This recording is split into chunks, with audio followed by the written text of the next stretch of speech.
Belarmino Doutrinador. As lições eram eminentemente proveitosas. Traziam-me novos conhecimentos e, sobretudo com elas, admirava cada vez mais a bondade de Deus, que nos permitia a todos a restauração do aprendizado para serviços do futuro. Isso André Luiz falando. O Belarmino, ele era um doutrinador, amigo do Vicente, né? E o André Luiz queria saber um pouco mais sobre como faliram, né? Saber como é que é a doutrinação quando ele chega e conhece uma pessoa que faliu. O livro inteiro fala de médiuns falidos. E aqui o André Luiz começa. Muitos de nós havíamos atravessado zonas purgatoriais de sombra e tormento íntimo, uns mais, outros menos, a cada um segundo as suas obras. Bastara, contudo, o reconhecimento de nossa pequenez, a compreensão do nosso imenso débito, e ali estávamos todos reunidos em nosso lar, reanimando energias desfalecidas e constituindo programas de trabalho. Eu via em todos os companheiros presentes o reflorescimento da esperança. Ninguém se sentia ao desamparo. Observando que numerosos médiuns prosseguiam em valiosa permuta de ideias, referentemente ao quadro de suas realizações, e ouvindo tantas observações sobre doutrinadores, perguntei a Vicente em tom discreto: não seria possível, para minha edificação, consultar a experiência de algum doutrinador em trânsito por aqui? Recolhendo notícias de tantos médiuns com enorme proveito, creio não deva perder esta oportunidade. Quem aqui, quando começou na sala de desenvolvimento mediúnico, não gostaria de ser doutrinador? Todo mundo, né? Acha que o doutrinador está no topo da montanha. Eu não gostaria. Não existe hierarquia numa sala de desenvolvimento mediúnico. Cada um faz aquilo que deve ser feito. Isso a gente precisa ter em mente. Não existe hierarquia. Só tem um diretor. O resto é trabalhador. Psicofônicos, passistas e os esclarecedores / doutrinadores.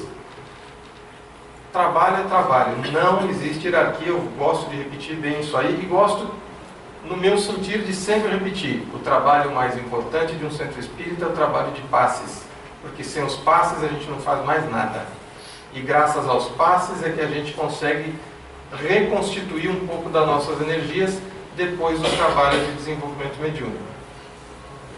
Então, todos têm a sua importância, exatamente, mas não existe hierarquia. É bom sempre que se frise isto. Cada um vai trabalhar naquilo que o diretor da sala sentir que deve. Porque o diretor da sala é que vai saber, via mentor, via intuição, como aquela pessoa pode contribuir.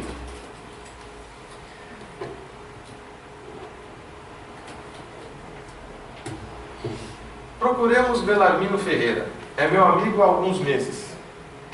Segui o companheiro através de grupos diversos. Belarmino lá estava a um canto, em palestra com um amigo. Fisionomia grave, sim, né? Soturno. Gestos lentos, deixava transparecer grandeza no olhar, grande tristeza no olhar humilde. Quer dizer, arrependimento. Com que então, meu amigo, deseja conhecer as amarguras de um doutrinador falido? Não digo isso, obtemperei a sorrir. Desejaria conhecer sua experiência, ganhar também de sua palavra educativa. Ferreira esboçou um sorriso forçado, que expressava todo o absinto que ainda lhe requeimava a alma, e falou: absinto é uma planta, né? Faz bebida com ela, mas ela é estimulante para o coração. A missão do doutrinador é muitíssimo grave para qualquer homem. Não é sem razão que se atribui a nosso Senhor Jesus o título de mestre. Somente aqui vim ponderar bastante esta profunda verdade. Meditei muitíssimo, refleti intensamente e concluí que para atingirmos uma ressurreição gloriosa, não há, por enquanto, outro caminho além daquele palmilhado pelo doutrinador divino. É digna de menção a atitude dele, abstendo-se de qualquer escravização aos bens terrenos. Não vemos passar o Senhor em todo o Evangelho, senão fazendo o bem, ensinando o amor, acendendo a luz, disseminando a verdade. Nunca pensou nisso? E aqui eu coloco essa frase. Todos querem dar passividade para os mentores. Nunca lembramos de quão grave é isso, posto que não fazemos nada ou quase nada do que repassamos na mensagem. Já começa daí. Nossa, que mensagem linda, que maravilha. O que eu fiz com ela? Eu que dei a passividade. Como eu estou utilizando essa orientação no dia a dia? O importante é isso. Após ligeiro intervalo, continuou sempre grave. Há de estranhar, certamente, tenha eu fracassado sabendo tanto. Olha que beleza. Esse é o meu medo. Minha tragédia angustiosa, porém, é de todos os que conhecem o bem, esquecendo-lhe a prática. Faz muitos anos saí de nosso lar com a tarefa de doutrinação no campo do espiritismo evangélico. Minhas promessas aqui foram enormes. A gente faz tudo, né, Maida? Prometo tudo, tudo. E aí a gente fala dos nossos políticos. Nós também somos. Olha, Deus, deixa comigo, eu faço. Chega aqui, esquecemos. Não é fácil, está encarnado também, né? Não vamos esquecer as lições que o Chico nos dava sobre essa dificuldade, sobre as nossas tendências difíceis e aquilo que a gente deve segurar.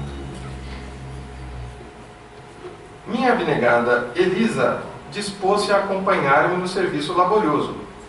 Ser-me-ia companheira desvelada, abençoada, amiga de sempre. Minha tarefa constaria do trabalho assíduo no Evangelho do Senhor, de modo a doutrinar primeiramente com um exemplo e em seguida com a palavra. Nas salas de desenvolvimento, às vezes aparece alguém e fala bem assim: quem é você para me falar isso? Você não faz nada disso aí.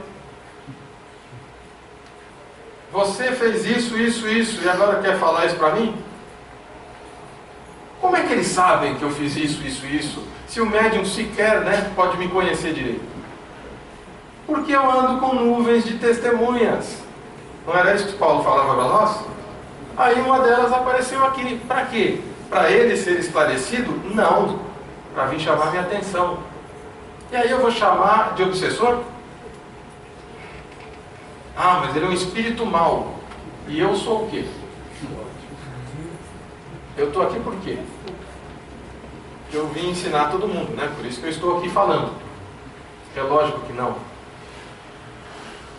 A partir do momento que a gente pensa isso, e nós vamos ver depois mais adiante no 12, já começou a nossa falência.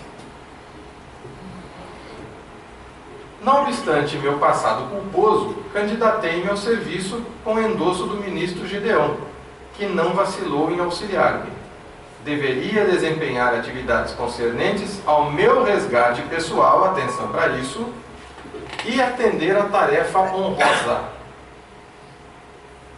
Meu resgate e tarefa honrosa. Duas coisas, duas situações diferentes. Veiculando luzes a irmãos nossos no plano visível e invisível. Impunha-se-me, sobretudo, o dever de amparar as organizações mediúnicas, estimulando companheiros de luta, postos na terra a serviço da ideia imortalista. Entretanto, meu amigo, não consegui escapar à rede envolvente das tentações. E aí, vale tudo, qualquer uma. No livro Religião dos Espíritos, capítulo 16, a resposta à pergunta 799 do Livro dos Espíritos, o Emmanuel nos coloca o seguinte: no campo da mediunidade, não ouvides que o dever retamente cumprido é a bússola que te proporcionará rumo certo. Mas que dever? Nós temos o dever no Evangelho segundo o Espiritismo, agora que nós vamos ler semana que vem, na quinta-feira. Ali é o dever moral. E o meu dever material? Tarefas e refazimento de caminho. Não tem escapatória. Nós vimos aqui para isso, para refazer o nosso caminho, nos reajustarmos, repararmos e também auxiliar. Essa tarefa honrosa. É graças a isso que a gente consegue resolver mais rapidamente os nossos problemas. Ou agravá-los. Se a mediunidade evidente é tarefa que te assinala o roteiro, não te afastes dos compromissos que a vida te impõe. Minhas tarefas diárias, minha profissão, minhas situações dentro da minha casa. Como é que ali em casa, no trabalho, eu também não seria um esclarecedor ou esclarecido? Ou darei passividade sem perceber? Né? Aquela inspiração que chega de repente, o que é isso? Estou sendo orientado. Eles não nos abandonam. Mas é o que o Maida falou na prece, a gente abandona. E aí? Sobretudo, lembra-te sempre de que o talento mediúnico encerrado nas tuas mãos deve ser a tela digna em que os mensageiros da espiritualidade maior possam criar as obras-primas da caridade e da educação, porquanto, de outro modo, se buscas comprazimento na indisciplina do pano roto das tuas energias descontroladas, surgirá simplesmente a caricatura das bênçãos que te propunhas veicular, debuxada pelos artistas do escárnio que se valem da fantasia a detrimento da luz. Então eu vou expor todas as fantasias e absurdos que vierem na minha cabeça, inspirado por quem? Por aqueles a quem eu me associei. Como a gente falou no primeiro tempo, dize-me com quem andas e eu dir-te-ei quem és? Não. Como Emmanuel nos ensinou, dize-me o que pensas e eu dir-te-ei com quem andas. Então, se eu abuso da minha mediunidade para conseguir coisas que eu não deveria, obviamente que os meus sócios vão querer o prolabore deles. E a culpa é de Deus, né? Que não me deu o que eu pedi. Ele deu, mas eu não soube pedir. Essa é a pergunta e a resposta dos espíritos. De que maneira pode o espiritismo contribuir para o progresso? Destruindo o materialismo, que é uma das chagas da sociedade, ele, espiritismo, faz com que os homens compreendam onde se encontram seus verdadeiros interesses. Deixando a vida futura de estar velada pela dúvida, o homem perceberá melhor que por meio do presente lhe é dado preparar o futuro. Abolindo os prejuízos de seitas, castas e cores, ensina aos homens a grande solidariedade que os há de unir como irmãos. Não é porque uma pessoa fala uma outra língua que ela não é minha irmã. Até porque se o pai é um só, todos somos irmãos. E continua o Benamino. Desde criança, meus pais socorreram-me com as noções consoladoras e edificantes do espiritismo cristão, circunstâncias várias que me pareceram casuais. Situaram-me o esforço na presidência de um grande grupo espírita.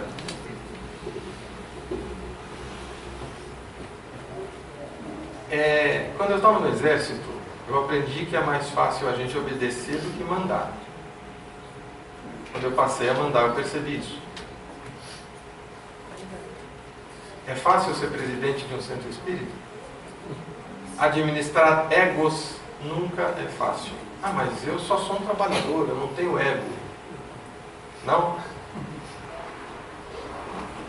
Poxa, mas eu queria tal coisa, deixa eu ver agora.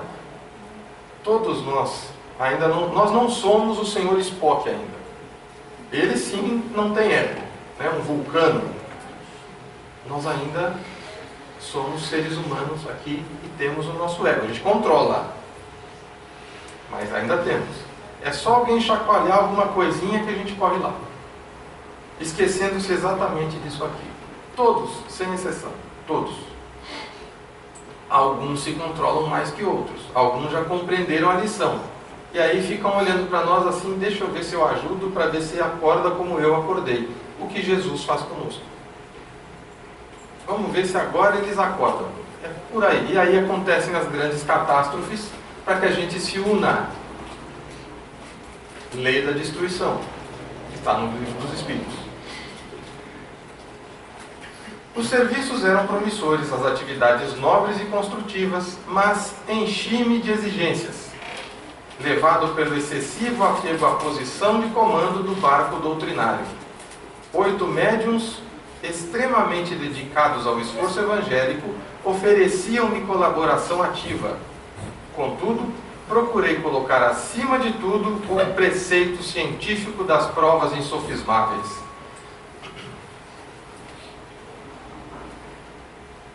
Cerrei os olhos à lei do merecimento individual. O que o professor Paulo sempre nos falava? É preciso saber se nós teremos merecimento. A lei do merecimento existe. Muitas vezes a gente não merece, mas Deus nos concede porque verifica uma melhoria. Ele é o dono de tudo. Então Ele nos oferta aquilo que Ele acha que nós merecemos. Nenhum de nós está empregado ou desempregado à toa, naquele cargo X, ou não conseguindo aquele cargo X, porque não temos essa condição. Os nossos talentos não chegam até lá. Vamos verificar sempre a desigualdade das riquezas, o que é na própria parábola dos talentos. Jesus já determina: um recebeu 5, um recebeu 3, um recebeu 1, de acordo com a sua habilidade.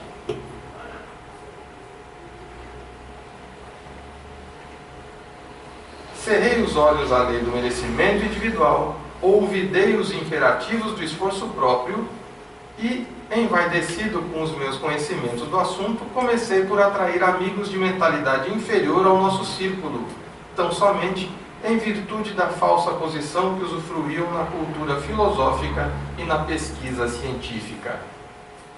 Nós tínhamos aqui o professor Normando, livre docente, físico. A teoria dele ganhou o prêmio Nobel de Física. E todo mundo olhava para o professor Normando e achava que ele era um professorzinho assim, de colegiado. E era uma sumidade. Aqui é um exemplo. Então, nós tínhamos o exemplo aqui, isso outras, né? Sem citar outras pessoas, mas eu gosto de citar o professor Normando justamente por causa deste livro aqui, né? O livro do Ladeira Abaixo. Opa, eu subi. Insensivelmente, vicejavam-me na personalidade estranhos propósitos egoísticos. Meus novos amigos queriam demonstrações de toda sorte e, ansioso por colher colaboradores na esfera da autoridade científica, eu exigia dos pobres médiuns longas e porfiadas perquisições nos planos invisíveis. Então ele procurava no médium que eles dessem mais do que eles poderiam dar. Só que a gente esquece que o intercâmbio não é bem assim. Eu só vou psicografar uma carta belíssima se for a lição que nós merecemos receber naquele momento. Olha a lei do merecimento. Se não, o diário de um médium, né, mãe? Diário de um médium. Ah, olha que texto maravilhoso, meu irmão, estuda mais, isso aqui não está certo. Ah, querem acabar com a minha psicografia, eu sou um médium excepcional. Vamos ler Diário de um Médium. A gente consegue compreender mais ou menos isso. Continua aqui o Bellarmino.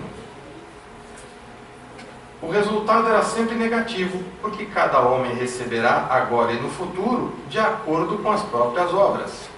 Isso me irritava. Esse médium não rende. Esse médium não rende, não está certo. Eu vou tirar ele daqui. Vai fazer outra coisa. Instalou-se a dúvida em meu coração devagarinho. Será que isso é assim mesmo?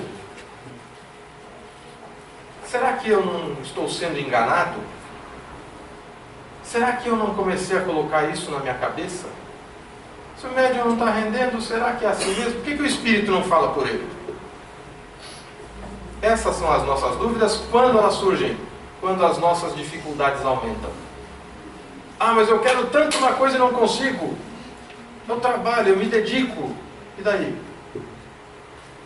Eu vim com duas missões: reajustar os meus desajustes e auxiliar aqueles que estão no mundo visível ou invisível.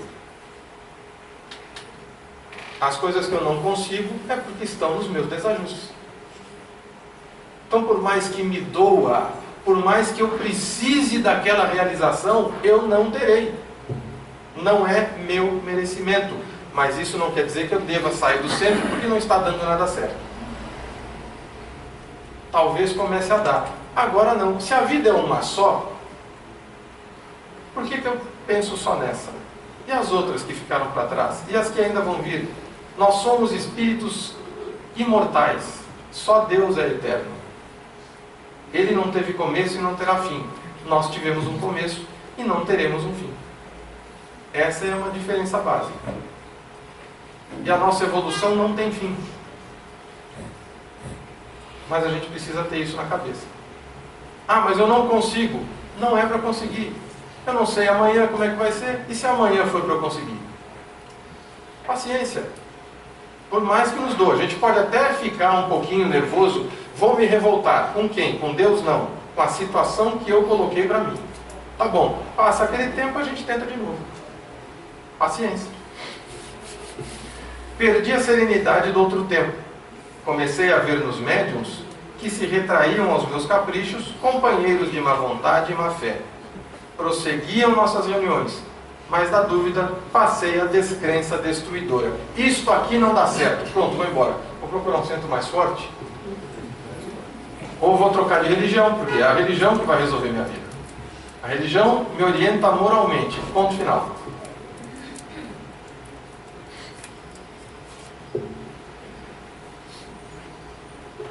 Do nosso agrupamento cristão, onde poderia edificar construções eternas, transferi-me para o movimento não da política que eleva, mas da politicagem inferior que impede o progresso comum e estabelece a confusão nos espíritos encarnados. Eu não vou comentar sobre isso. Nem precisa. Por aí estacionei muito tempo, desviado dos meus objetivos fundamentais, porque a escravidão ao dinheiro me transformara os sentimentos. E assim foi até que acabei meus dias com uma bela situação financeira no mundo e um corpo crivado de enfermidades, com um palácio confortável de pedra e um deserto do coração. A revivescência da minha inferioridade antiga religou-me a companheiros menos dignos no plano dos encarnados e desencarnados. Religou-me a companheiros menos dignos no plano dos encarnados. Vamos esquecer os desencarnados. Eu comecei a atrair de novo e ser atraído por aqueles que eu tinha deixado para trás, né? Numa pequena evolução que eu tive. Mas eu me religuei. Mas eu estacionei? Não. Eu quis voltar. Eu não retrogradei, eu quis voltar, é diferente. E aí eu vou me ligar, eu vou me associar àquelas pessoas que pensam como eu. Sejam encarnadas, sejam desencarnadas. Aquelas pessoas que conviveram comigo ontem, vão se encontrar comigo hoje. São sempre os mesmos. Nós somos 7 bilhões aqui, 21 do lado de lá. Então somos 28 bilhões de seres que se cruzam há milênios. E agora? A gente acaba se encontrando. Ou vocês pensam que algum de nós aqui já não se conhecia de antes? Que é todo mundo por acaso aqui?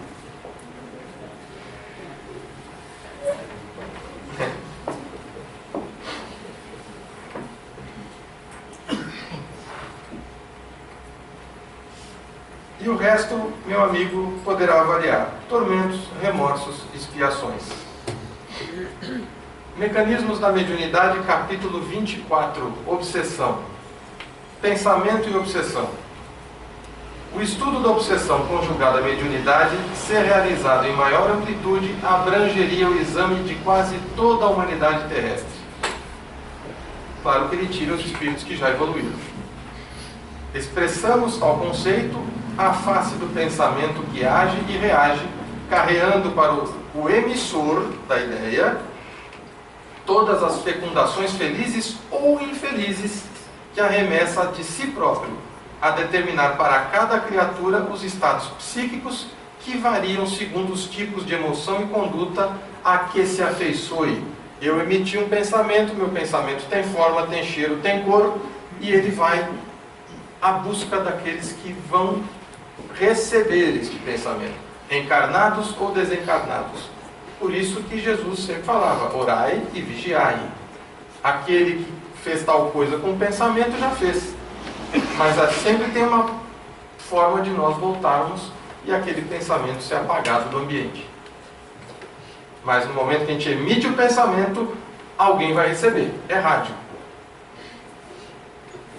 Enquanto não se aprimore, é certo que o espírito padecerá em ser um instrumento de manifestação a resultante dos próprios erros. Este aqui é o meu instrumento de manifestação atual. Eu vou padecer os meus erros nele. Ah, mas vai ser nessa encarnação? Não sei. Pode ser na outra. Eu posso passar uma etapa nos lugares não muito felizes, né? A gente não sabe. Ainda no capítulo 24. Tais enfermos da alma, tantas vezes submetidos sem resultado satisfatório à insulina e à convulsoterapia, quando recomendados ao auxílio dos templos espíritas, poderão ser tidos como médiuns? Sem dúvida, são médiuns doentes, afinizados com os fulcros de sentimentos desequilibrados de onde ressurgiram para novo aprendizado entre os homens, trazendo consigo as sequelas ocultas da internação na província purgatorial de que volvem pela porta do berço terrestre. Exteriorizam ondas mentais viciadas que lhes alentam as disfunções dos implementos físicos, onde essas pelas quais recolhem os pensamentos das entidades inferiores a lhes constituírem a cobertura da retaguarda. Se eu pensei em emitir, alguém vai devolver para mim o pensamento. Alguém já falou em rádio amador? Eu vou chamar alguém e alguém vai responder. E eu vou assimilar essa resposta. É isso aqui.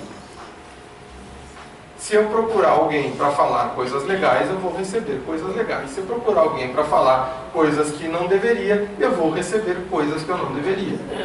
E aí se instala a conversa. E o Bellarmino conclui: mas como não ser assim? Como aprender sem escola? Sem retomar o bem e corrigir o mal? Sim, Bellarmino, disse abraçando-o, você tem razão. Tenho a certeza de que não vim tão só ao centro de mensageiros, mas também ao centro de grandes lições. E aqui no Evangelho segundo o Espiritismo, bem-aventurados os aflitos, bem e mal sofrer. Lacordaire, Havre, 1863. Quando Cristo disse bem-aventurados os aflitos, todos nós, sem exceção. O reino dos céus lhe pertence não se referia de modo geral aos que sofrem, visto que sofrem todos os que se encontram na terra, quer ocupem tronos, quer jazam sobre a palha, mas há poucos sofrem bem. Poucos compreendem que somente as provas bem suportadas podem conduzi-los ao reino de Deus. O desânimo é uma falta. Deus os recusa consolações, desde que vos falte coragem. A prece é um apoio para a alma, contudo não basta. É preciso tenha por base uma fé viva na bondade de Deus. Eis aqui a escola que o Bellarmino diz que nós não temos. O Evangelho de Deus que Jesus exemplificou. Então nós temos escola. Resta saber se a gente está aprendendo a lição. Aqui a gente já entra no capítulo 12. Deixa eu pegar mais uma água, por favor. Hoje eu estou um pouquinho nervoso.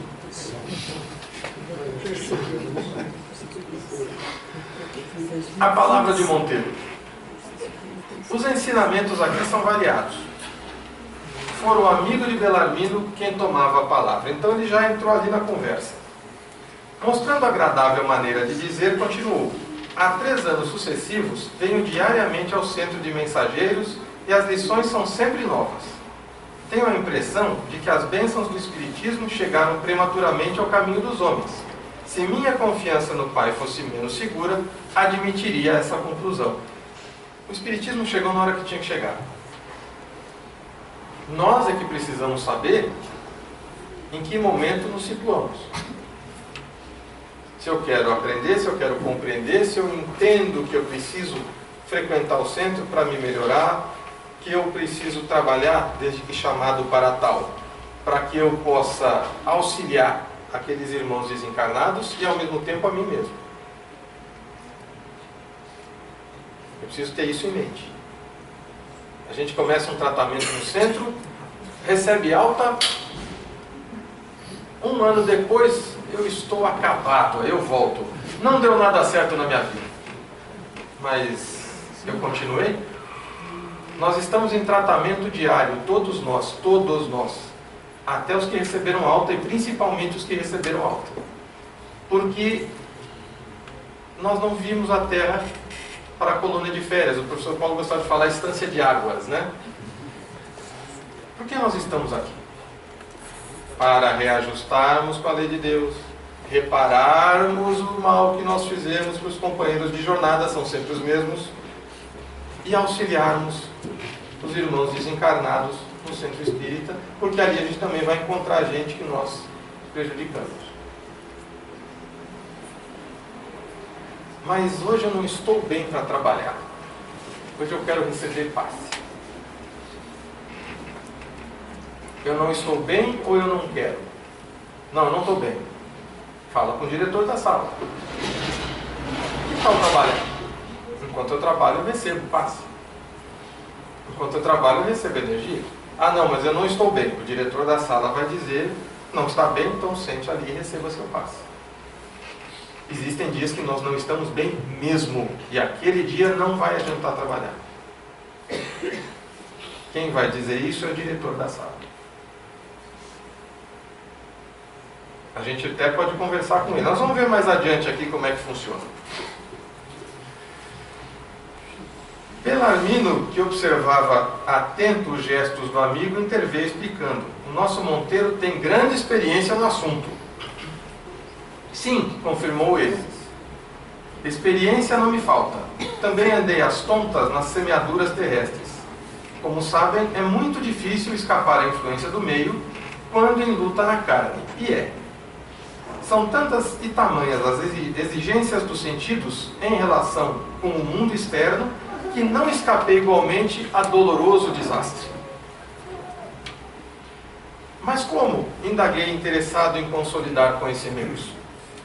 É que a multiplicidade de fenômenos e as singularidades mediúnicas reservam surpresas de vulto a qualquer doutrinador que possua mais raciocínio na cabeça que sentimentos no coração. Obrigado. Em todos os tempos, o vício intelectual pode desviar qualquer trabalhador, mais entusiasta que sincero, e foi o que me aconteceu. Eu sempre falo aqui, eu brinco, o Hugo não está aqui hoje, mas eu sempre brinco que o Hugo e eu somos personagens do Mágico de Oz. Eu sou o homem de lata. Eu não tenho coração. E o Hugo é o espantalho. Ele não tem cérebro. Então eu preciso do coração dele e eu do meu cérebro. Claro, o Hugo é uma sumidade, um excelente advogado, um doutrinador que tem artigos em revistas importantes do direito. Mas a gente brinca aqui porque ele é mais emotivo do que eu. Então a gente precisa trabalhar junto, porque senão nós não funcionamos. Vejam, já precisa de uma simbiose. Nenhum de nós faz nada sozinho. Nenhum de nós. E o Júnior vai ter que ser o leão. Pronto. Está faltando um. Não é fácil doutrinar porque a gente precisa se doutrinar. Algumas situações acontecem na nossa vida e aquele momento é o momento da nossa doutrinação. Nós vamos ficar revoltados sim, mas a culpa não é de Deus. Ninguém tem culpa. O responsável por aquela situação somos nós ontem. E que hoje Deus nos dá a chance de repararmos a questão que nós levantamos lá atrás, talvez até com uma revolta e com prejuízo a alguém.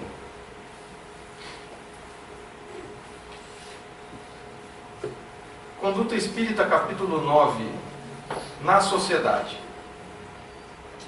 Sigamos, pois, as coisas que contribuem para a paz e para a edificação de uns para com os outros. Paulo, Romanos 14, 19. Desistir de somente aparentar propósitos de evangelização, mas reformar-se efetivamente no campo moral, não se submetendo a qualquer hábito menos digno, ainda mesmo quando consagrado por outrem. Se alguém está fazendo, não quer dizer que eu deva fazer. Eu gosto sempre de lembrar o que a minha avó me dizia. Ah, mas o fulano fez, tu não tens nada a ver com os outros. E o discurso acabava aí. Que a partir dali o discurso seria outro, né? A psicologia do laço. Hoje em dia isso não existe mais, não é bom. Mas naquele tempo